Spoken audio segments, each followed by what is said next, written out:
How you doing, guys? We doing all right? Thanks for taking the time to spend a little bit of time with me. Appreciate the opportunity to be standing in front of you today. I'm very grateful to Coach Saban and the members of the University of Alabama to allow me to have this opportunity. I've been working really hard to try to establish an identity for our football team. Got a long way to go. Really in the third day of training camp here, or fall camp. Just trying to string some good days together. And the guys are working really hard and putting in a lot of effort. I appreciate all that, and appreciate working with the staff that we got here.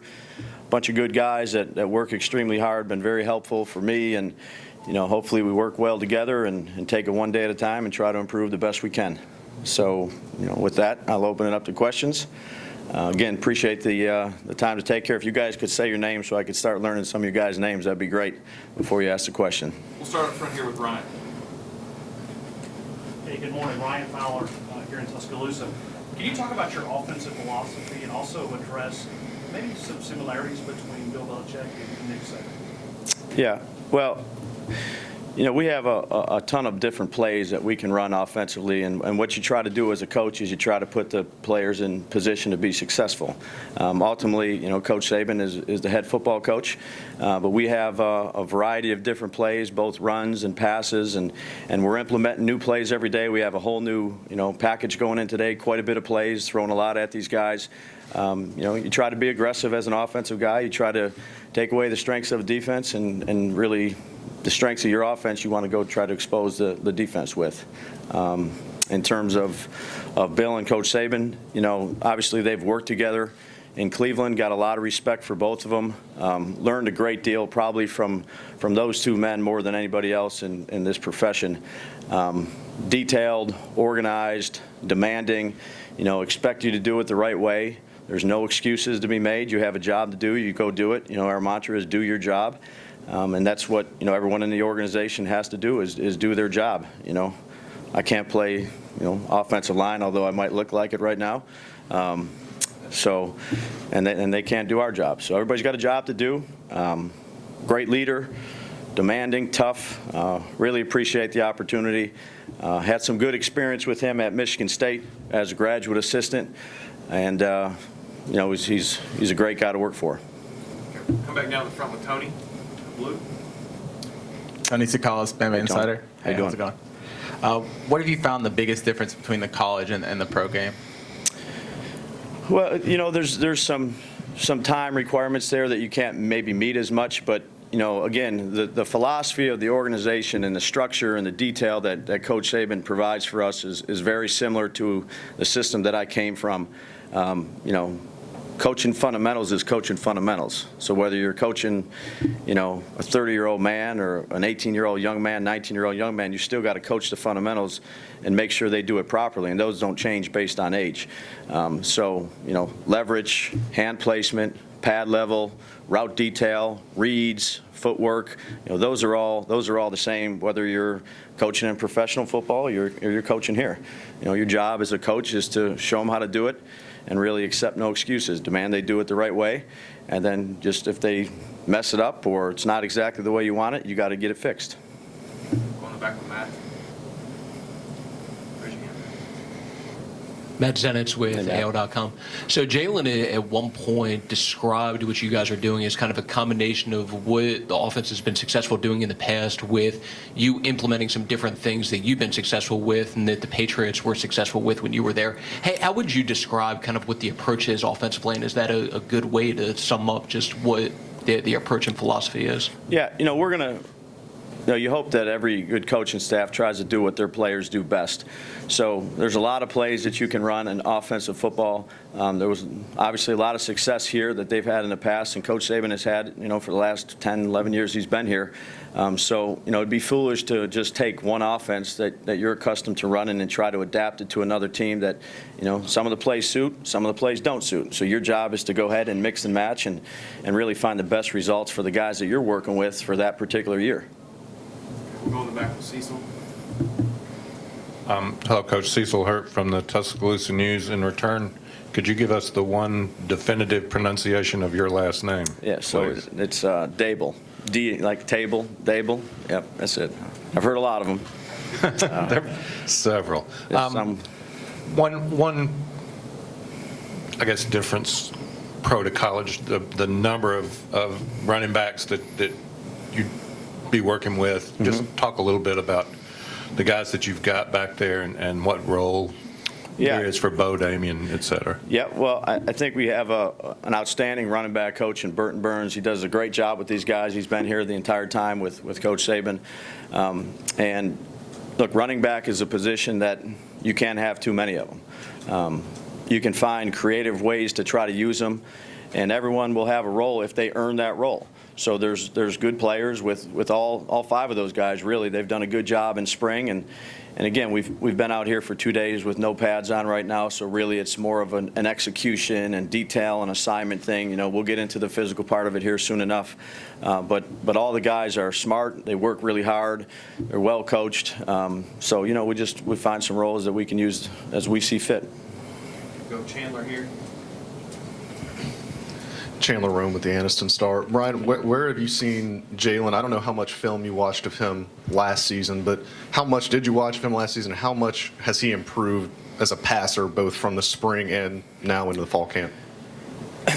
He's an extremely hard worker, dedicated to his craft as a young man to try to play the position the best he can.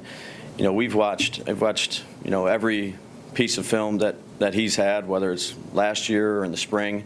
And our goal, our mantra really, not just for Jalen, but for all the quarterbacks and the guys on our team, is to improve every single day with their fundamentals, because it doesn't matter what play you call, you can scheme, it doesn't really matter until you really perfect your fundamentals. At the end of the day, when it's crunch time, the team that plays with good fundamentals usually has the best chance to win. So he's really improved his feet and his eyes and where he's going with the football. But look, we're 3rd day of training camp. We'll just keep grinding away, try to string some good ones together. But I appreciate the effort that he's put in. Great young man, really, really dedicated, smart, tough. So we'll keep grinding away with him. Up front here with John Zeno. John Zeno with Associated Press. Hi. First off, I'm going to ask 2 questions. One's kind of loaded, but why do you work so well with coaches that are so not only successful but perfectionist, intense guys? I was raised by some old school grandparents that it's wasn't always easiest too. Sometimes they're pretty demanding, but it's a mindset. You have a boss, you have a job, and you're hired for a reason, and you have to know there's a hierarchy to every organization. So the leader of the organization is the guy that you take the lead from, and whatever he asks you to do, that's what you do. That's your job. That's your responsibility. And if you don't do it, there's always consequences, particularly in this business. So I got a tremendous amount of respect for Bill and Coach Saban. They've been great mentors. Obviously, extremely smart, extremely successful, and I appreciate the way they do things. They make it easy to work for. There's a standard. The standard. You got to meet it every day. And if you don't, there's consequences. And I think it's very fair. It's demanding, but I like the work environment for those guys. And another Jalen question. It would be easy for people to forget because of how well he did, but he was still a freshman, and also that there's some pretty good defensive coaches trying to adjust and figure out how to stop him. How much do you mentioned his maturity. How do you think he's handled kind of the good and bad, the high praise and the awards and the criticism as well? We don't talk too much about that. I just know that he's a guy that he loves the game. He loves learning about the game, and that's all you can really ask of these young players is they come in, they commit to working hard, they do the things you ask them to do, they try to improve every day, and take it one day at a time. Don't look too far behind you. Don't look way far ahead. We have such a long way to go for anything. Let's try to conquer today. Let's try to do the best job we can do today with what we're asked to do, and then we'll move on to the next thing. Can we learn from prior experiences? Sure. You'd be foolish not to. But really, our focus every day is how do we handle this day to be as good as we can be.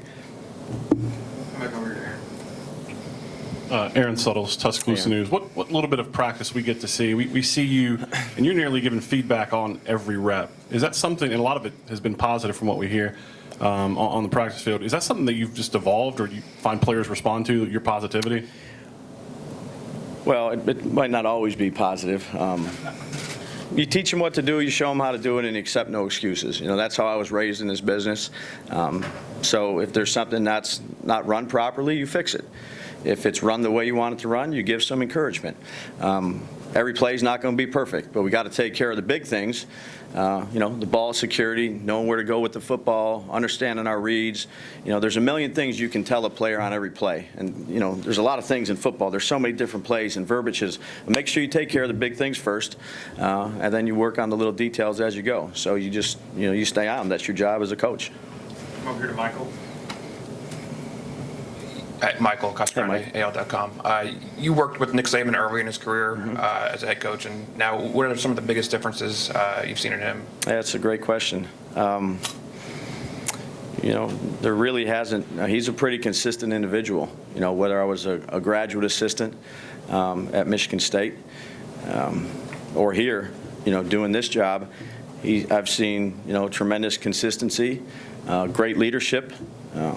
Gives you a set of instructions to do. Again, when there's structure and there's organization and there's things to be done and you have deadlines to do them and he tells you how he wants them done, then that's your job to go out there and do them. Whether you're a GA or you're a receiver coach or a quarterback coach or whatever it may be, it's a good working environment. He looks the same 20-some years ago. I can't say the same, but probably got to get on his diet plan. Go with Alex right here. Alex Bynum, Decatur Daily. Alex. I wanted to take you back. Your senior year, you had the injury as a junior. How much did that 1 year kind of set you on this path that you've kind of grown, and what did you learn that year? I understand you were quite rambunctious on the sidelines a little bit at that young age. Disappointed that you couldn't play, obviously, but wanted to be part of it, which led basically into this career, where I went from there to William & Mary, and was an only child and sending out a bunch of letters, and a lot of letters. I didn't have any money. Everybody's got the story. You guys got the story. You come from whatever you come from, and you work hard to try to get there. And fortunately, Coach Saban gave me an opportunity. As far as being intense and focused, I think that's kind of the way I've been since an early young age. That's just kind of my DNA, is to full steam ahead and be focused and be determined and be energetic and really do things. Try to do them the best you can. Do them the right way. We're going to try to get through three more, Coach, real Sure. quick. We'll start with Reiner here in the back. Reiner Saban, AL.com.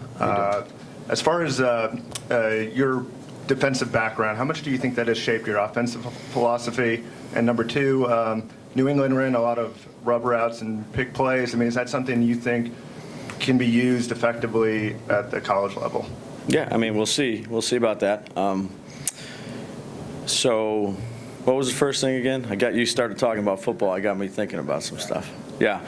So, sorry, defensive background. Yeah. So that's kind of where I started and what I played, and, went from a small Division III school where we were very, very basic in what we did to a 1AA school where we didn't do a ton of things. And then when I got to Michigan State, it was like, holy cow. I saw Coach Saban's playbook, and obviously he came from the Browns, and, putting it on a computer and learning that. I think learning the other side of the football and, experience at New England, Coach Belichick has done that quite a bit too. The defensive coordinator started on offense, the offensive coordinator started on defense. So understanding the game and how you're getting defended and maybe some of the weak points and some of the coverages or the front schemes or the force alignments, that can be an advantage. It doesn't mean it's going to be an advantage, but it can definitely be an advantage in terms of understanding how teams are playing you and maybe how you want to attack them formationally or use of motion or lined up empty or motion, whatever it may be. So I got to learn from Coach Saban and Coach Belichick, which it's pretty good two guys to learn from in that regard. Two more quick ones, Dwayne, and then Scott to finish up. Obviously, Alabama's had quite a few guys drafted, but when you got here and saw the talent level, what was your initial impression? Yeah, I came in with really an open mind and try to be an honest evaluator as I looked at it. And obviously in spring ball, you get to go out there in pads, which is a little different than pro football, where you're out there in shorts and T-shirts and running around. And again, there's obviously the NFL has an extremely high talent level. It's 1%, and the guys here are very talented. So you adjust your eyes. You see these young players that are coming out of high school. A lot of good young players here, and we'll just see if we can get them better too. Last one in the back. Hand that to Scott, please. Hey, Scott Gribbin, 991 Smash Mouth Radio. Nice to have you here. Thanks. I just wonder about the adjustment on the recruiting trail. We've talked about on-field. Yep. How's that been for you? What's good? What's bad? I know Matt Corral was raving about you. I know you can't talk about individual players, but just tell us about that a little bit. No, that's a great question. I really enjoyed it.